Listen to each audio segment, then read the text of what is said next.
সম্মানিত ভাইয়েরা, আমি আপনাদের খেদমতে কোরআনের ছোট্ট একটা সূরা তেলাওয়াত করেছি। আসুন এই সূরার আলোকে কিছু কথা এই চমৎকার রজনীতে আমরা শুনবার চেষ্টা করি। এই সূরাটি মাক্কি সূরা, কোরআনের 102 নম্বর সূরা। সূরাটির নাম সূরাতুত তাকাসুর। সূরাটির নাম কি? আত-তাকাসুর। ছোট্ট সাইজের একটি সূরা, অনেকের মুখস্থ আছে না নাই? বিশ্বনবী একবার রাত্রিবেলা সাহাবাদেরকে বললেন, তোমাদের মধ্যে কে আছো রাতের বেলা 1000 কোরআনের আয়াত করে বিছানায় ঘুমোতে যাবা? হাত তোলো। কেউ হাত তোলে না। ওমি 1000 আয়াত কি বাড়ির কাছের কথা? কথা বলেন।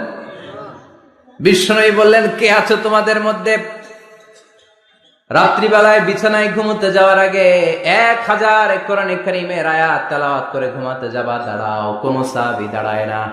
বিশ্বনবী ডানে তাকায়, বায়ে তাকায়, সামনে তাকায়, কেউ হাত তোলে না।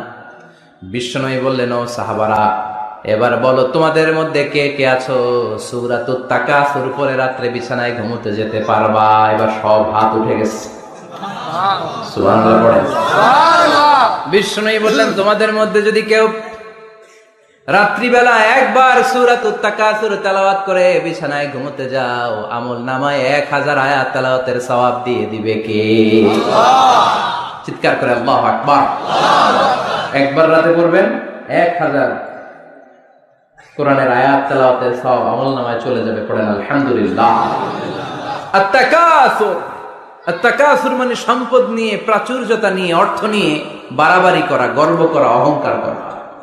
সাহাবাদের মধ্যে দুইটা গ্রুপ, কথা বলতে বলতে কথার পিঠে কথা, কথার নাম লতা, ঠিক কিনা?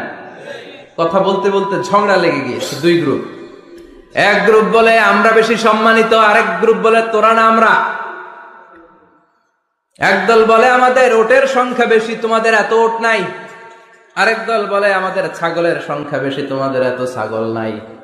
আরেক দল বলে আমাদের দলে নেতা খেতার সংখ্যা বেশি, তোদের দলে কোনো নেতা নাই। এই কথা নিয়ে ঠেলাঠেলি আছে না নাই? তার মানে সাহাবারা দুনিয়ার ভোগের সামগ্রী, দুনিয়ার সম্পদ, ক্ষমতা নিয়ে পরস্পর ঝগড়া শুরু করে দিল। সাহাবীদের সাথে বিষয়টা মানায় না। সাহাবীদেরকে শিক্ষা দেওয়ার মাধ্যমে গোটা বিশ্বের জন্য আল্লাহ মেসেজ হিসেবে ওই মুহূর্তে সূরাটা নাজিল করে বললেন, আলহাকুমুত তাকাসুর হাত্তা যুরতুমুল মাকাবির। পড়েন আল্লাহু আকবার। আল্লাহ বললেন, আলহাকুমুত তাকাসুর, সম্পদের প্রাচুর্য তোমাদেরকে পাগল বানিয়ে দিয়েছে। হাত্তা যুরতুমুল মাকাবির, এই সম্পদের প্রাচুর্যতার কথা